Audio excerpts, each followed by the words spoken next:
우리 주님의 위로와 은혜가 오늘 예배의 자리에 나오신 모든 분들에게 가득하시기를 주님의 이름으로 축원합니다. 우리는 종종 질문 자체에 문제가 있는데도 그걸 모른 채 질문을 던지거나 또 그 질문 외에는 전혀 생각하지 않으며 살 때가 있습니다. 이를테면 여행에 대해 생각할 때 어디로 갈까에 대해서만 질문하고 생각하는 것입니다. 제일 가고 싶은 곳, 유명하고 좋은 곳 등등에 대해서만 생각합니다.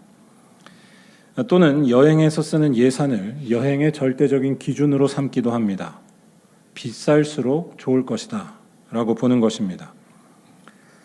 그런데 여행에 대해 당연하게 던지는 이러한 질문이 사실 질문 자체에서부터 무언가 어긋나 있을 수 있습니다.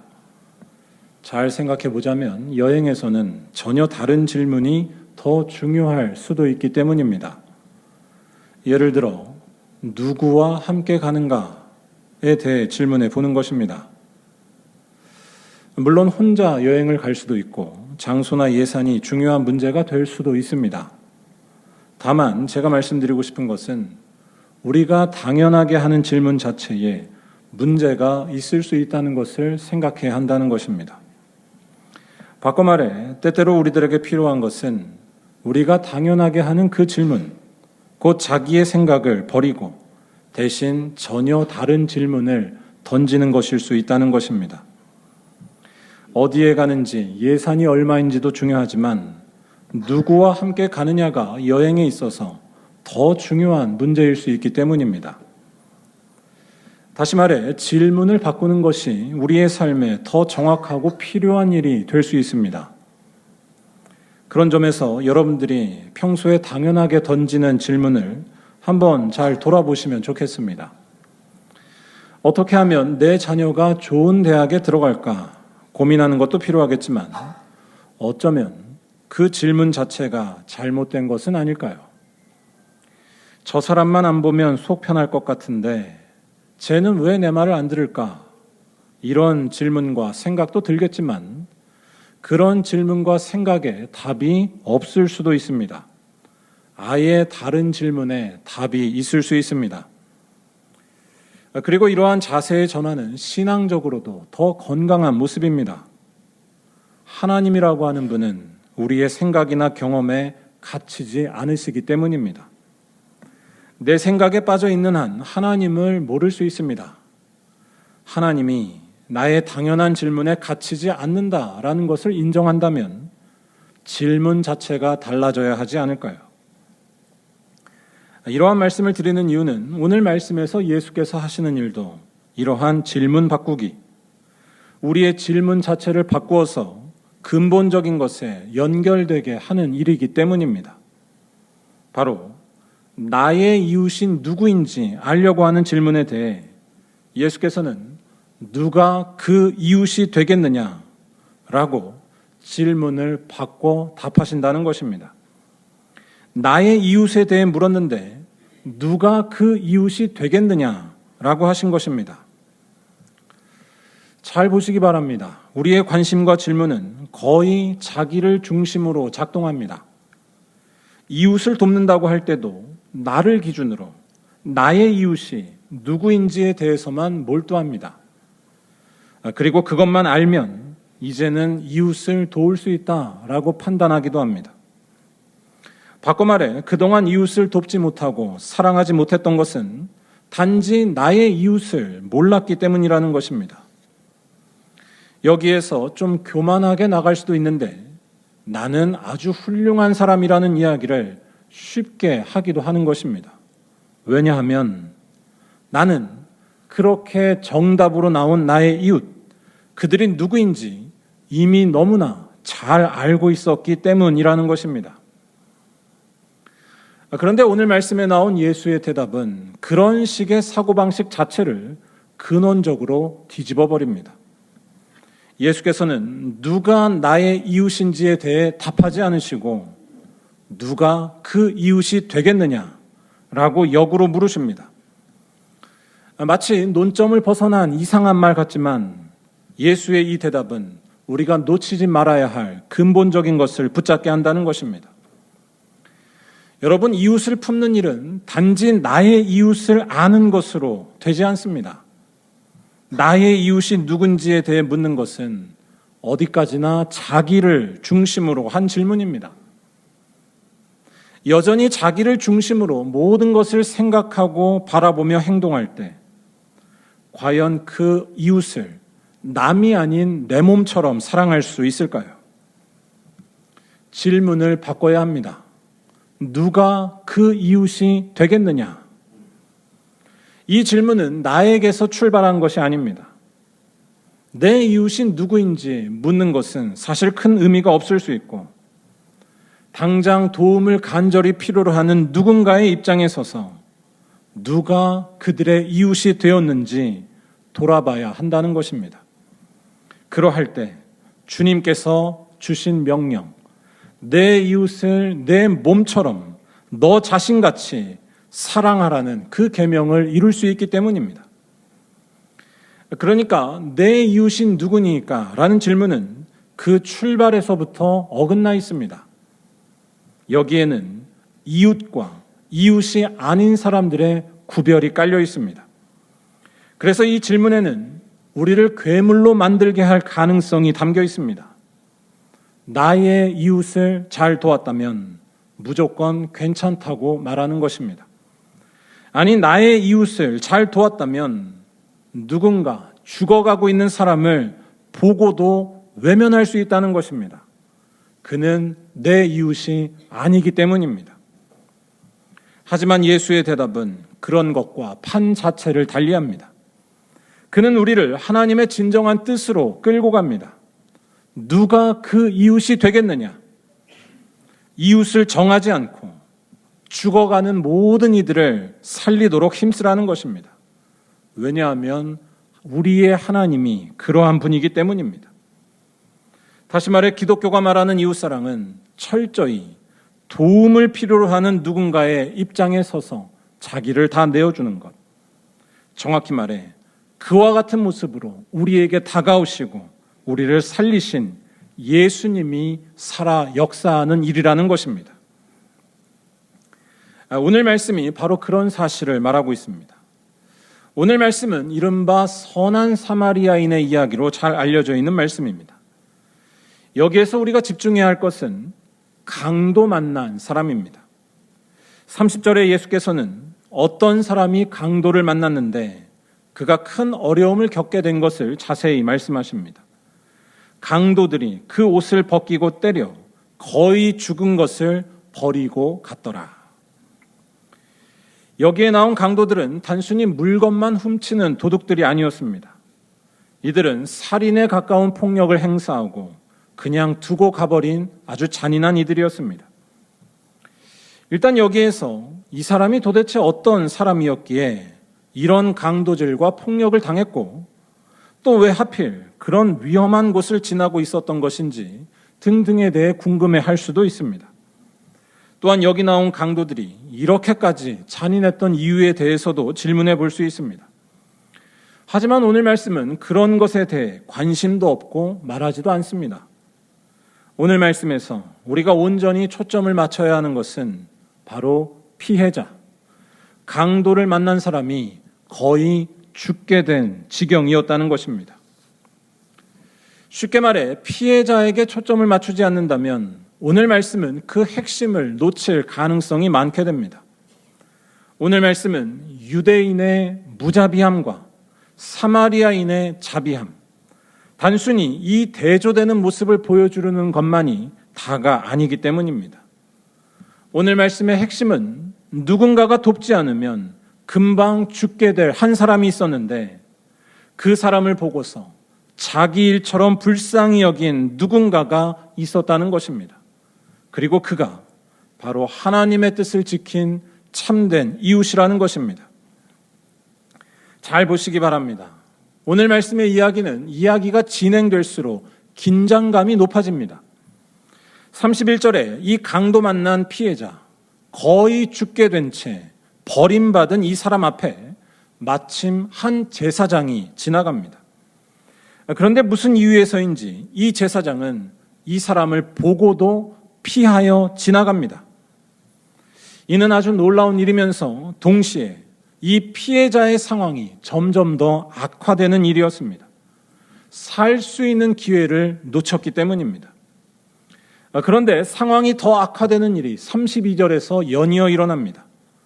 어떤 레위인도 그곳에 이르렀는데 이 레위인마저 피해자를 보고도 피하여 지나간 것이었습니다.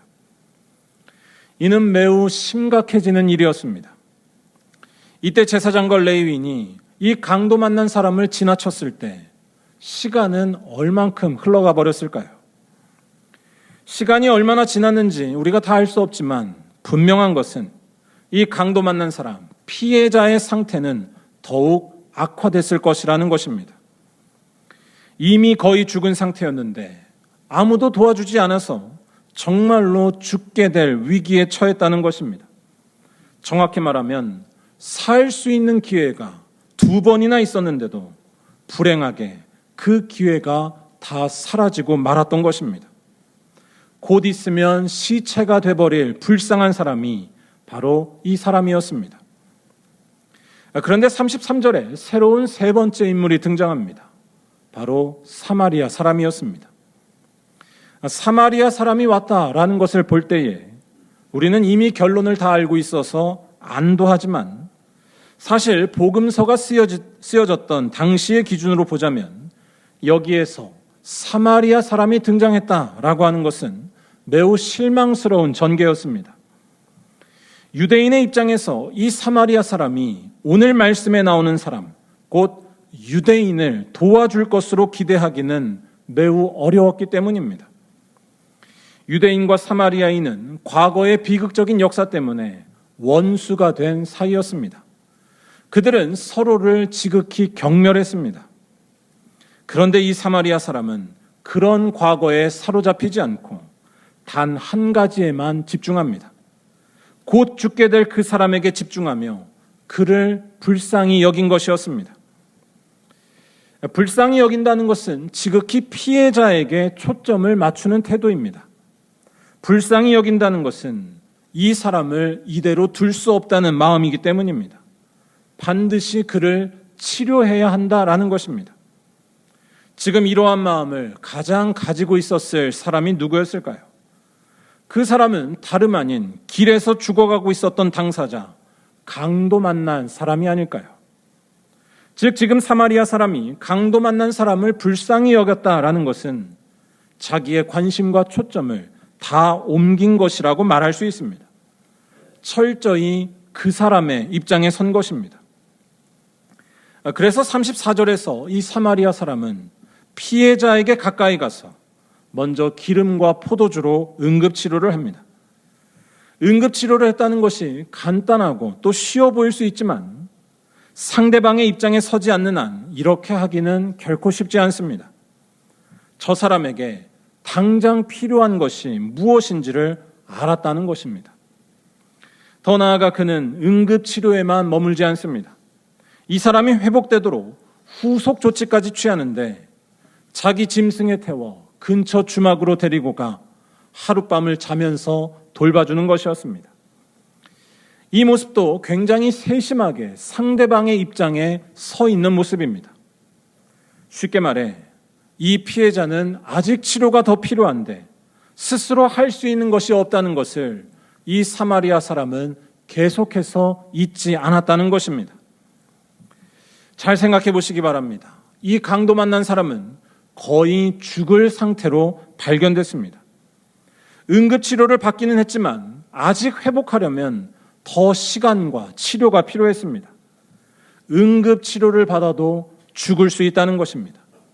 즉 옆에서 잘 간호해주면서 받는 제대로 된 치료가 반드시 필요한 상태였다는 것입니다. 그런데 이 사람에게는 그런 치료를 받거나 해볼 능력 자체가 없었다는 것이 문제였습니다. 30절에 강도들이 이 사람을 때릴 때 그 옷을 벗겼다라고 나오는데요. 옷은 당시의 일종의 신분을 나타내는 물건이었습니다. 그런데 이 사람이 옷을 다 벗긴 채 구타당했다는 것, 이것은 이 사람이 가진 것이 없게 된 것은 물론이요, 자기가 누구인지 자기 신분을 증명할 방법조차 다 없게 된 것을 뜻했습니다. 또한 이 사람은 거의 죽게 된 상태였기 때문에 자기 집이 어디고 가족이 누구인지에 대해 말하기조차 어려웠을 것입니다. 신분을 좀 알 수 있고 가족에 대한 것이라도 알 수 있다면 방법을 어떻게든 찾을 텐데 그럴 수가 없었던 것입니다. 즉 응급치료 후에 필요한 제대로 된 치료를 하기에는 매우 어려운 형편이었습니다. 그래서 이 사마리아 사람은 응급치료만 하고서 떠나버리지 않습니다. 34절에 자신이 직접 보호자가 되어 하룻밤을 같이 머문 것이었습니다. 더 나아가 35절에 자신이 떠나는 다음날 아침 자기의 재산 2데나리온을 내어주면서 주막 주인에게 이 사람에 대한 지속적인 돌봄까지 부탁합니다. 혹시 비용이 더 들면 자신이 나중에 돌아올 때 갚겠다고까지 약속합니다. 다시 말해 이 사마리아인에게 중요했던 것은 오직 한 가지, 죽어가던 이 피해자가 온전히 회복하는 것이었습니다. 철저히 피해자의 입장에 서서 그를 헌신적으로 돕기 위해 할 수 있는 일을 다하고 있던 것입니다. 그리고 나서 36절에서 예수께서는 결정적인 질문을 던지십니다. 우리 이 말씀을 다 같이 한번 읽어보겠습니다. 내 생각에는 이 세 사람 중에 누가 강도 만난 자의 이웃이 되겠느냐? 아멘. 이 질문은 정신이 번쩍 나게 하는 질문입니다. 일단 이 질문은 29절에 나왔던 어떤 율법교사의 질문에 대한 응답이었습니다. 오늘 말씀 앞부분을 보면 한 율법교사가 예수께 나와 영생에 대한 질문을 합니다. 예수께서 하나님 사랑과 이웃 사랑을 행하라고 말씀하시자 이 율법교사는 29절에서 이렇게 다시 질문합니다. 그러면 내 이웃이 누구니까? 이 질문은 다분히 의도적인 질문이었습니다. 자기를 옳게 보이려고 하는 구절이 그런 의도를 알려주기도 하는데요.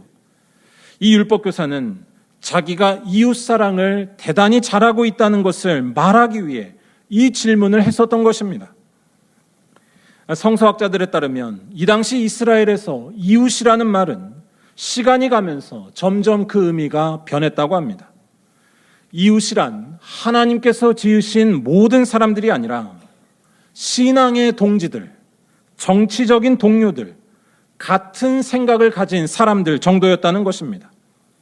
이웃이 자기를 중심으로 한 사람들에게로 한정된 것입니다. 무슨 말이냐면 이 율법교사는 자신이 정말로 이웃사랑에 문제가 없다는 것을 확신했기 때문에 당당히 예수님께 내 이웃인 누굽니까?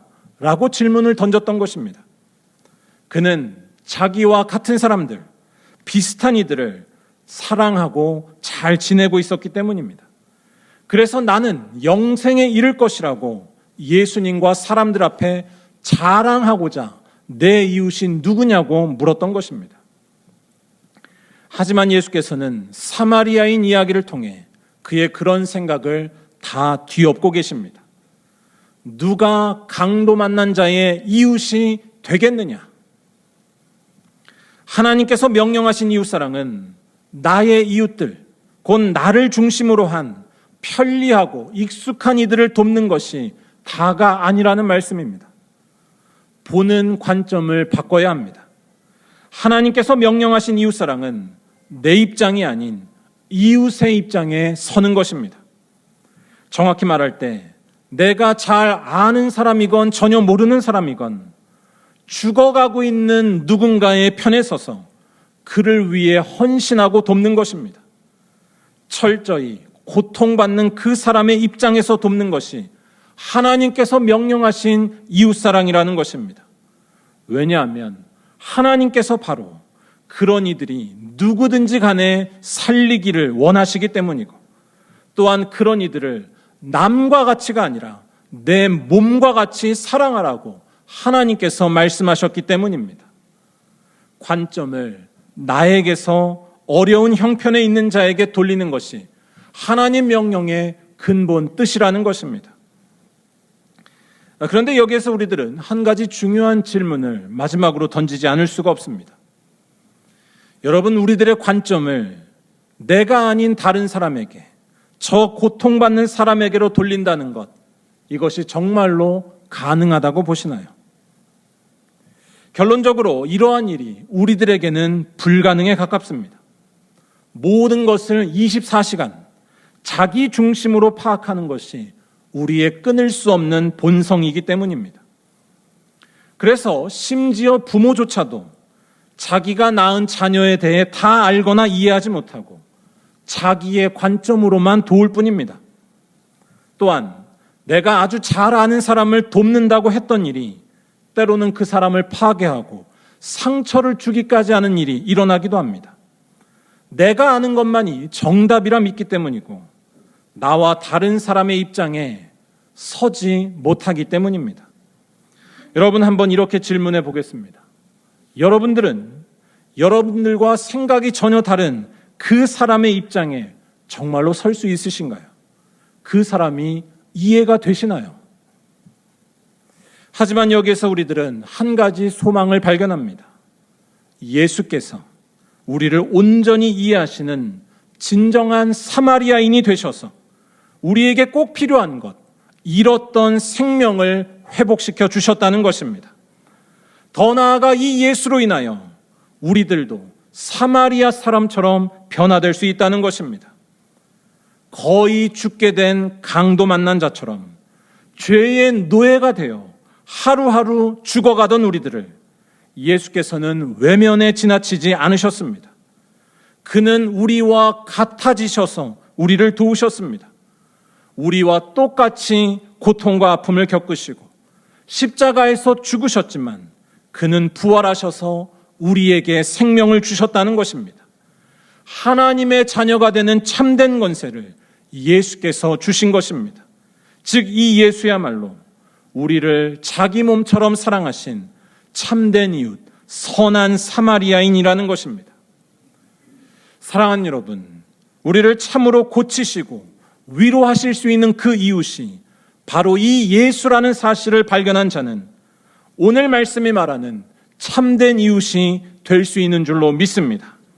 자기를 다 버리시고 우리와 같아지신 분, 같아지다 못해 억울하게 우리 죄를 대신 지시고 죽으신 그 예수가 우리 안에 살아계시다면 우리도 강도 만난 자의 이웃이 될 수 있다는 것입니다. 자기를 생각하지 않고 철저히 강도 만난 자의 편에 서서 내가 가진 것을 잃더라도, 내가 위험해져도 그 사람을 살리기 위해 헌신하는 것입니다. 그러할 때에 우리들에게서는 예수가 보이게 될 줄로 믿습니다.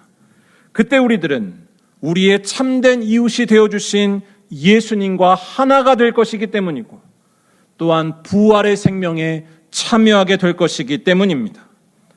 바라기는 이러한 믿음으로 예수의 진정한 제자가 되어 강도 만난 자의 참된 이웃이 되는 사람들, 그래서 부활의 영광에 반드시 참여하시는 우리 말리언교회 모든 성도들이 다 되시기를 주님의 이름으로 간절히 축원드립니다. 기도하겠습니다.